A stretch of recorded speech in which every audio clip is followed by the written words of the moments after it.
बड़ी बहू वर्षा हर काम में बहुत तेज थी। वहीं छोटी बहू हर्षा हर काम आराम से करती। वर्षा को अपनी तेजी पर बहुत घमंड था। वो बात बात पर हर्षा को ताना मारा करती।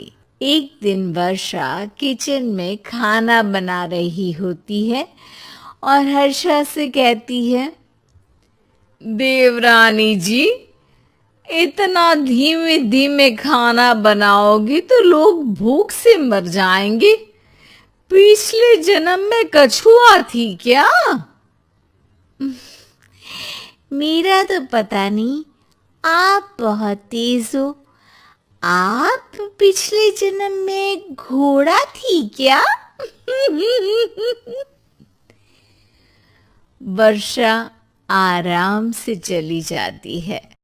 खाना खाने के बाद वर्षा का पति गौतम, हर्षा का पति लोकेश और उनके माता पिता बैठकर टीवी देख रहे होते हैं। तभी सास कहती है, अरे रामायण लगा दो हर्षा। हर्षा धीरे धीरे चैनल बदलती है। जब तक रामायण की चैनल पर पहुंचेगी रावण मर भी चुका होगा। हाँ बेटा हर्षा, जल्दी लगा देना, राम भगवान के दर्शन कर लूं। जी लगा तो रही हूँ। इतना स्लो? सासू माँ, इतने में तो अयोध्या जाके राम भगवान के दर्शन कराएंगी। सब वर्षा की बात पर हंसने लगते हैं। वर्षा हर्षा के हाथ से रिमोट लेकर रामायण लगा देती है। हर्षा बुरा नहीं मानती और वो भी हंसते हुए वहां से चली जाती है। एक दिन हर्षा खाना खा रही होती है। तभी वर्षा वहां आके कहती है, अरे कितना धीमे धीमे खा रही हो। इतने में तो शादी में 100 लोग खाना खा लेते। आधे घंटे से खाना खा रही हो तुम। अरे खाने को चबा चबा कर खाना चाहिए। हाँ हाँ, आप तो चबा के भी खाती हो और दबा के भी।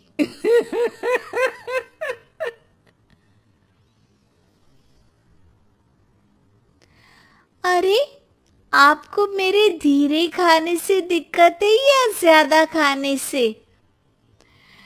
अरे आप धीमे खाओ या ज्यादा खाओ मुझे क्या।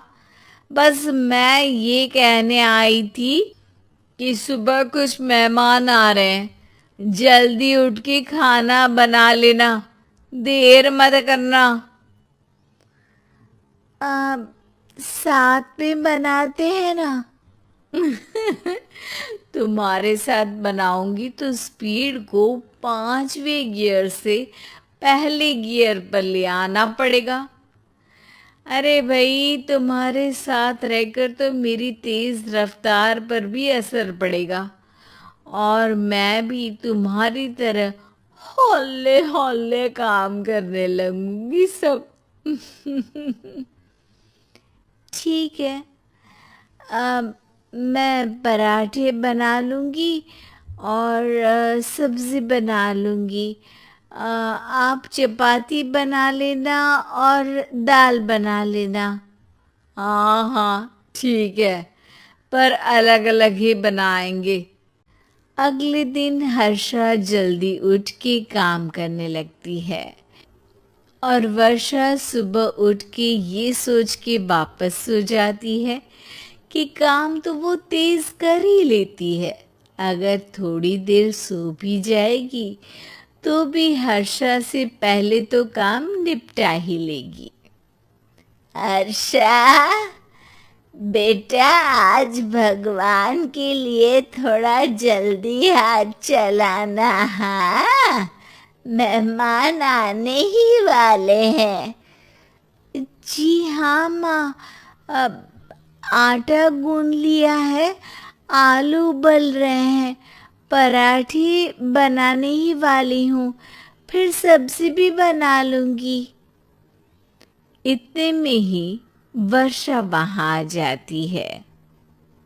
माँ जी, मेरा तो आप टेंशन ही मत लो, अभी उठी हूँ, लेकिन देखना खाना फटाफट राजधानी एक्सप्रेस की स्पीड से बना दूंगी।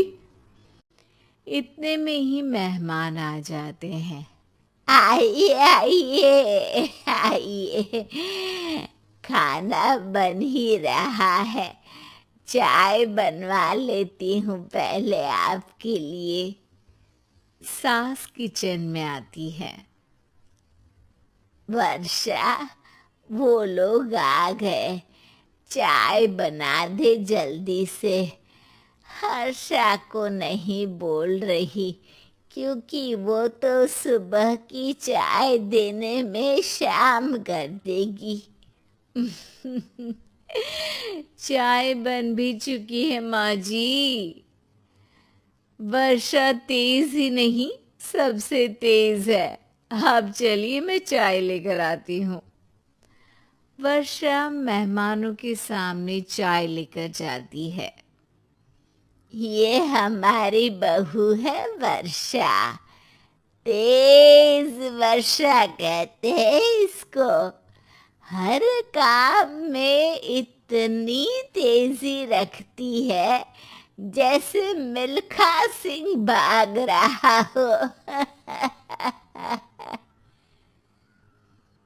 अरे वाह वाह, फिर तो खाना भी जल्दी मिलेगा हमको। हाँ हाँ, आप चाय नाश्ता खत्म कर लेंगे, उसके पहले ही वर्षा जल्दी से स्वादिष्ट खाना भी लेकर आ जाएगी।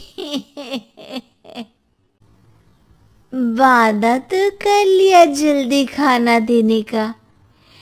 आपकी चपाती भी नहीं बनी और दाल भी नहीं उबली। फिर भी तुमसे पहले काम खत्म हो जाएगा मेरा। तुम्हारी तरह नहीं हूं, घड़ी की सबसे पतली सुई की जैसी धीमे धीमे धीमे काम करती हो तुम। बस वर्षा अपने तेज हाथों से दाल कुकर में चढ़ाती है और आटा निकाल के गूंथने लगती है। थोड़ी देर में कुकर की तेज सीटी बजती है और वर्षा का हाथ डोल जाता है। आटे में पानी ज्यादा पड़ जाता है। अरे रे, आटा तो ज्यादा गीला हो गया। वर्षा जब रोटी बेलने लगी तो एक भी रोटी गोल नहीं बन रही थी। कोई रोटी श्रीलंका के नक्शे जैसी थी तो कोई रोटी ऑस्ट्रेलिया के नक्शे जैसी बनती। वर्षा चिढ़ जाती है। कुकर फिर से जोर से सीटी मारता है। सास बाहर से आवाज देती है, वर्षा बेटा, आज स्पीड थोड़ी कम लग रही है। टाइम और लगने वाला हो तो बता दो बेटा। वर्षा को ये बात सुनकर बहुत बुरा लगता है। वो सोचना भी नहीं चाहती थी कि कभी उसकी तेजी पर कोई सवाल उठेगा। वहीं हर्षा धीमे धीमे अपना काम करती रहती है। वर्षा दाल बनाते वक्त भी इतनी घबरा जाती है कि जल्दबाजी में दाल में नमक ज्यादा गिर जाता है। वर्षा का खाना फिर भी हर्षा से जल्दी तो बन जाता है और जब खाना मेहमानों के सामने लगता है तो सब हर्षा के खाने की तारीफ करते हैं। अरे पराठे तो कमाल की बनी है और सब्जी भी। बस दाल में नमक थोड़ा इधर उधर हो गया है। वर्षा को बहुत शर्म आती है और वो नीचे सर करके खड़ी रहती है। तभी हर्षा कहती है, वो ना मैं थोड़ी जल्दबाजी कर गई और नमक ज्यादा हो गया, पर पराठे तो वर्षा भाभी ने ही बनाए हैं, इसीलिए तो अच्छे बने हैं। वर्षा ने कभी नहीं सोचा था कि हर्षा के काम की इतनी तारीफ होगी, लेकिन वो उसका यश वर्षा को दे देगी।